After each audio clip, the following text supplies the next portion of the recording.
you still have a lot of talent, specifically Carlos Correa and Dansby Swanson, both 28. Carlos Correa, 155 career homers. So both of these guys are winners, and both are free agents. What's the best fit for these respective players, Bo? I think when I start to think about Carlos Correa, I see him landing in Baltimore. And I know some people are going to look and they're going to say, well, the Baltimore Orioles are not ready. But as an organization that when you go through a rebuild, you get to the point where, and they may be a year ahead because they were plus 31 this year. They came out of nowhere. But when you look at all the pieces that are in play in Baltimore, you have Elias, who is the general manager, who was the scouting director of the Houston Astros when Carlos Correa was drafted. Sig Ladon, who was the assistant GM, was the director of decision scientists. And the Baltimore Orioles, going into the 2023 season, they will not have any dollars committed beyond the 2023 season. So they can take on this contract, build around Carlos Correa and that young core that they already have. Wow.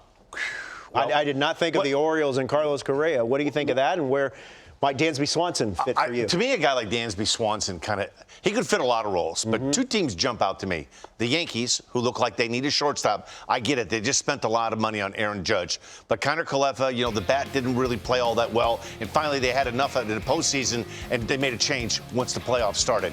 I think Swanson either in a Cub uniform or a New York Yankees uniform. A Cub team right now, they could move Nico Horner from shortstop to second base. They want to spend the money, that being the Cubs.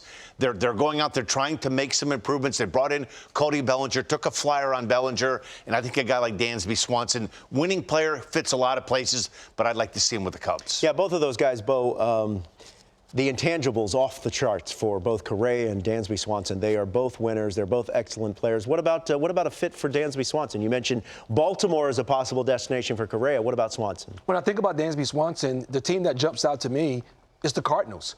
I think when you start to look at Dansby Swanson is coming from a culture with the Atlanta Braves where he is searching for another championship. When you talk about a winner, a guy who shows up each and every day with the desire to beat the other team, Dansby Swanson is a player that plays every day. He plays hard. And when you look at the Cardinals and you look at him playing shortstop in that lineup, I think it will be a great fit. Even when you look at Dansby Swanson and Correa, one of the things that you look at Correa is the fact that he's missed a lot of games over the course of the years. And Dansby Swanson is a guy that when you look at these numbers in 2021, 160 games. Last year, played every game last season. Yeah.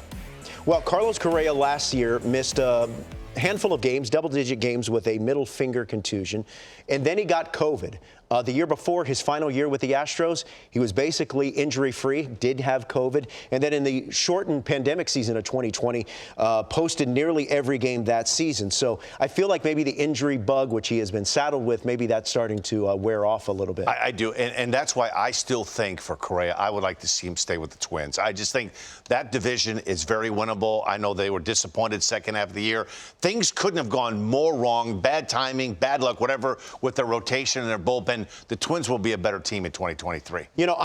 Maybe I shouldn't be surprised because they ultimately were not able and did not bring Freddie Freeman back. But I'm surprised that the Braves seemingly are willing to let a guy like that and a player like that walk out of their clubhouse. Well, I think when you're the Braves, they look at trying to basically spread the pie around, and they are basically benefiting from their own success, which is developing your own players. And they have Grissom ready to slide in to shortstop. He's making, the minimum, and they don't have to pay him. And now it allowed them to use that money to go out in other areas of their ball club. And they locked up two guys, their center fielder and Spencer Strider. They locked both of those two guys up long term. So there's some long-term commitment there. Ronald Acuna Jr., there's a long-term commitment there too. So something has to give. Yeah, Ozzie Albies also has a long deal with the Atlanta Braves.